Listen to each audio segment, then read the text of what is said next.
جی مینوالو شلنګ پښتون دوبۍ سنټر نستاسو په خدمت کې د روجي ماښام سره یو ځل بیا حاضر یو د دمې نه پس هیله کوم چې تاسو به زموږ پروګرام ګورئ او خوند به تیلی او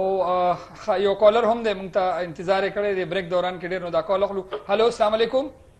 وعلیکم السلام ورحمۃ اللہ وبرکاتہ. حیات الرزق د رسول خیمه نه خبرې کوم. ښه جی څوک مفتی صاحب نه حیات الرزق. جی جی فطرانه باندې زه پوه نه شوم دا څونه دی او بله خبره ورکې دا دی د پیسې په دلته نه لیکل غواړي که کلي کې څوک د فطرانه ورکوي که هلته هغو پیسو سره هم دا ادا کولی شي.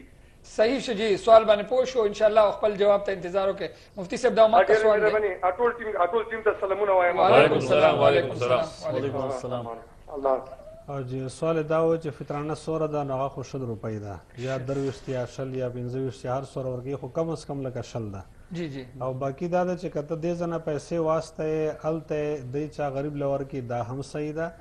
او که ته چاته ووایې هلته ټلیفون وکړې چې زما طرف نه به فطرانه ورکړې خو دا خبره به یاد لرې چې ستا فطرانه به د درهمو په حساب باندې هلته ورکولی کېږي پاکستان په حساب نه. جی بالکل. لکه پاکستان کې یعنې 100 روپۍ ده او دلته 23 ده نو 23 نه به څومره جوړېږي؟ دلته تقریبا 400 روپۍ لګ به که نه 400 600 تقریبا به جوړېږي 500 صرف دا دی چې 100 درهم نه 100 روپۍ جوړېږي.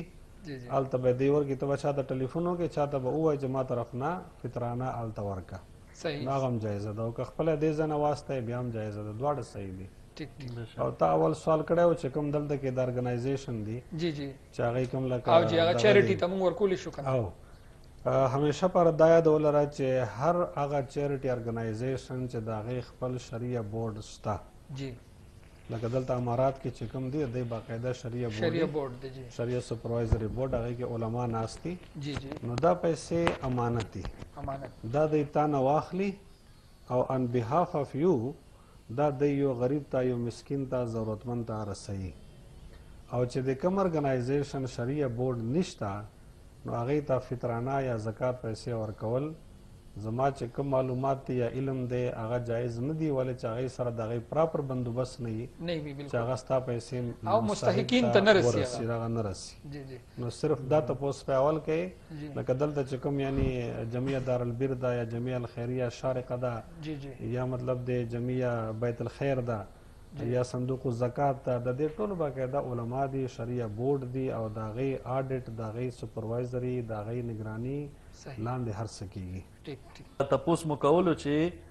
پاکستان کې اختر وي او څوک راځي دلته او دلته د روژې حالت لاسي نو د دې حوالې سره تاسو دغه وضاحت مسله دا ده چې ته کوم ځای ته لاړ شې که هلته اختر دی نو ستا اختر دی او که هلته روژه ده نو ستا روژه ده. که یو سړی پاکستان کې سهار فرض که اختر لمونځ یې وکړو روژه یې نشته د هغه نه پس ته یې فلایټ ونیو او رالو دلته او دلته روژه وه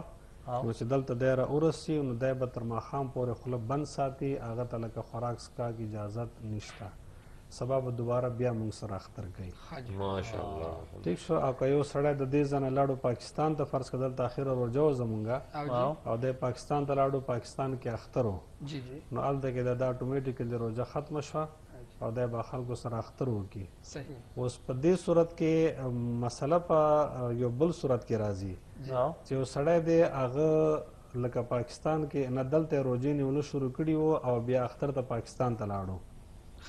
نو هغه ټوټل 100 روژې وساتلې که چېرته ټوټل 29 روژې ساتلې خو د باندې نور اسم نشته او که چېرته 28 روژې وي نو دی به یو روژه بیا قضا راوړي او چې کوم سړي پاکستان کې روژه شروع کړې وه او دلته رالو هغه که 29 وي که 30 وي که 31 وي خو چې کله دلته عید وشو دوره به دی روژې ساتي. که 31 وي نو خلکو 31 نیولي دي ډېرو خلکو 31 نیولي دي مونږ کې دا بل کال کې بیا کمیږي مونږ ته بل کال کې نه کمیږي ما یو پیره جی 31 نیسلې وي دا ما ته یاد دي دلته کې اختر وشو او کلی ته چې لړو نو هلته کې لا نو شوی نو هلته هم بیا هغې سره روژه ونیسله بلکل دا 31 واله ډېر ښکلی دغه بل دا چې راځو به د چاندرات باندې چې کوم دی اکثر لږه نه دا زموږ زنانه چې څونه یې دا مهندي د روزې په حالت کې لګي نو دې سره څه تاسو د دې د متعلق چاند رات خو خیر هلته خو روژه نه وي ولې چا خو چاند رات دي خو مسله دا ده چې کوم لکه ته سوال کول غواړې چې روژې په حالت کې مهندي لګول روژې په حالت کې دا مسله ډېر کامن ده او زه به دا وایم چې که څوک ما سره په فیسبوک باندې ایډي نو روزانه چې کوم دی زما یو پیج ځي 3 مسایل پکې ډېر مختصر او هغې کې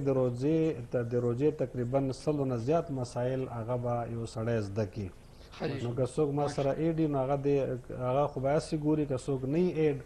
نو هغه به خپل علم زده کولو لپاره دا خو که تاسو لږ خپل پیج وضاحت وکړئ دا څه دی که نه ډېر اسان دی مفتي عزیز الرحمن چې ولیکي نو زما شکل خو ټول خلک ویني زه کیمرې ته وګورم نو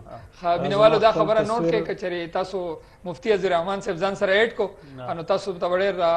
معلومات